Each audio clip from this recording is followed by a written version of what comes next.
Florentine. What's the name of the CD, Jim? Anger is a Gift. Anger is a Gift. And we have a couple of phone calls I'm going to go to because the number, if you want to call, 1-866-4-RAW-DOG. We have one here, a question for Otto about... let me hit this one right here. Can I hit the button? No. All right, Kyle, you wanted to ask Otto a question? Yeah, just real quick. Is there any kind of, is it mutual respect or any animosity between other ventriloquists?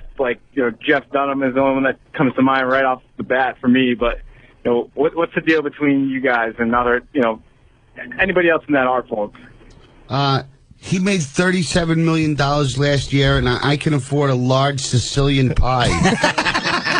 No, I met him once. He was very nice to me. He's awesome.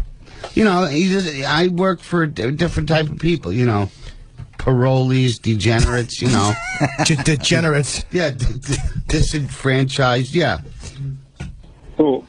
All right, thanks, man. You're not in competition with Jeff anyway because it's such a different type of an act. It's not like it's like me and Regan. I mean, Regan's great, but we're never going to compete for the same role because he's a guy who's got a totally clean vibe and a different audience. Yeah, absolutely.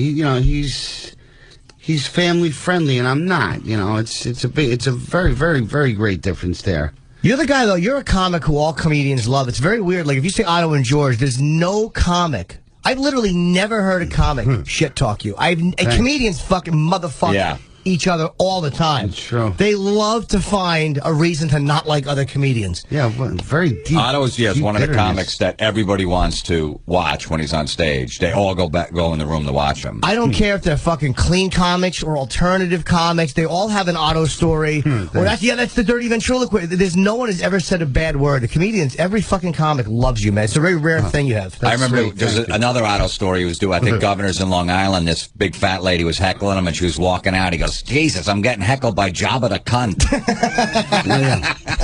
That's one of my favorite Otto I was playing in the Catskills once, and it was an old audience. It was early in my career, and an old woman on a walker came up to the stage, and it took her like 20 minutes to get there. And she's like, you're funny, but too loud. And I went, shut up, cunt!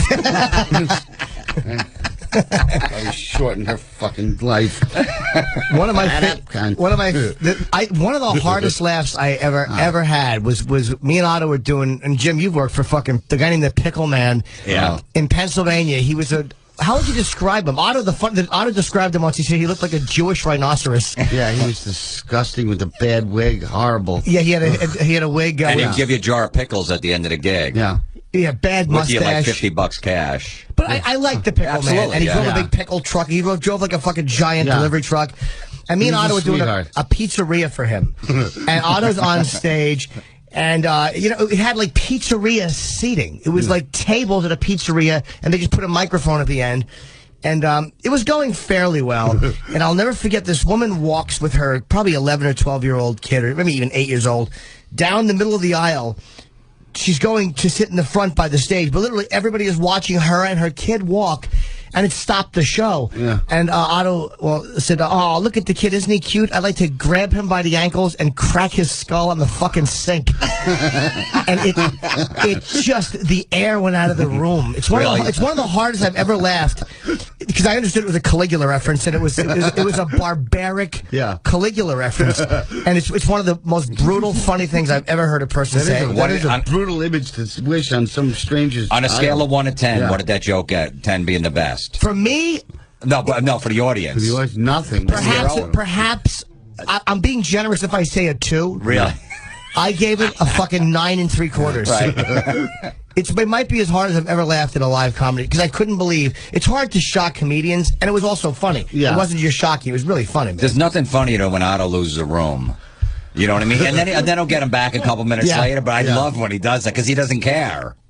He'll just keep going and going. He doesn't give a shit. Sometimes it angers me when they're having such a good time, and I'm just a depressed person, and it angers me that there's 300 people having a great time, and they're all going to go home and get laid, and I'm just fucking, my life stinks, and I'm just purposely ambushed the set. How do you ambush the set? Just bring up John Benet Ramsey. I'd like to dig her up and fucking piss in her eye socket. Just something disgusting and inappropriate that they can't enjoy. Yeah. Would you say? I don't do that as much now, but I used to do that a lot. Are you a guy who sabotages things? Like, are you a person who for me, it's hard to feel good. It's hard to enjoy good things. I don't feel like I deserve it. Yeah. Are you someone that's had trouble with feeling good about it and getting what you deserve?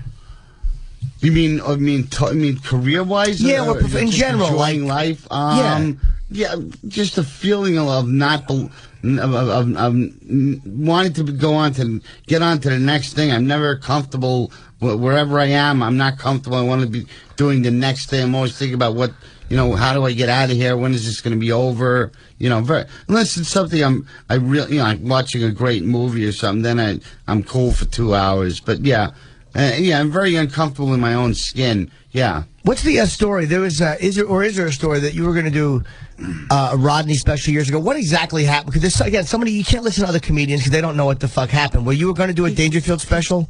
He took 2 or 3 guys out of Comedy's Dirtiest Dozen just on the strength of their set and put them in his special. But me, for some reason, he wanted to see over and over and over again at Catch Rising Star. And I just got tired of having to re-audition for him. Plus, he would make me go on first at Catch. It was just, I finally went, look, I'm sick of fucking losing paid weekends. Either use me or don't use me. I go, why don't you come and see me kill at Pips one time? This isn't my room. I don't open shows. Why are you doing this to me? I'm losing paid week. I must have turned down like 4 or 5 good paying weekends for this fucking indecisive fuck to see me over and over. He took John Fox, he took Thea Vidal, he took all those people, and that was the one special where there wasn't like a big breakout star. It would have been me, obviously. It would have been me on that special. It would have exploded. So how many times did he see you actually perform? It must have been like 3 or 4 weeks in a row at Catch Rising Star. Hey, kid, I'm still not sure. I want to see it one more time. It's Rodney. Okay, everything's set, I saved my answering machine message, too, because, it's Rodney. I was sure. Even though he hurt me deeply, I was still a fan, But it's unmistakably Rodney on my machine, though. Everything's okay, all right. I'm sorry. Do you regret walking away from that, or do you regret? Cause I might have said no. Away from it. He didn't hire me. But didn't you say no more of this, or did he just go, it's not going to happen?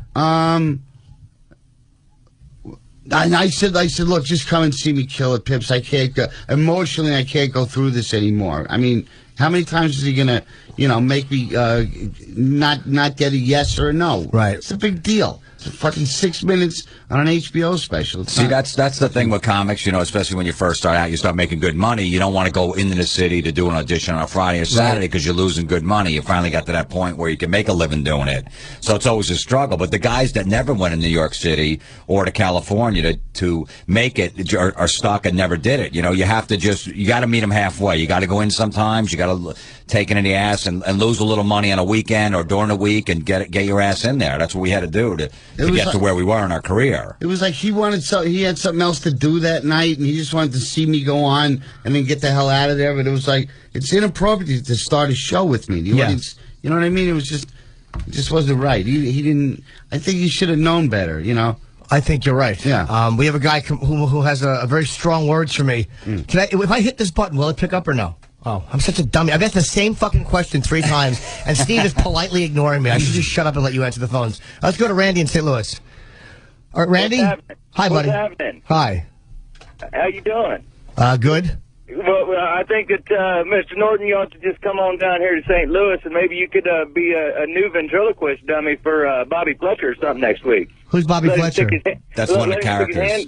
Let him stick his hand up your ass and see if we can turn this shithole of a town around a little bit. Who's Bobby Fletcher? That's one of the characters I did on Crank Yankers. Oh, okay. So are you mad at me that I said I've actually never been to St. Louis. Are you mad that I was kind of disparaging? No, man. St. Louis does suck. I moved here about 7 years ago, and there's some good places, though, man. There's some good people around here. And, come on down with Jim next week. Come check out the Funny Bone. All right, buddy. Maybe I'll get out there sooner or later. I'm telling you, man, it really is it's a blue-collar town. It's a fucking great comedy town, man. And we got Chris in Florida. I wanted to ask Otto a question. Well, that's as hostile as they get in Missouri. Yeah.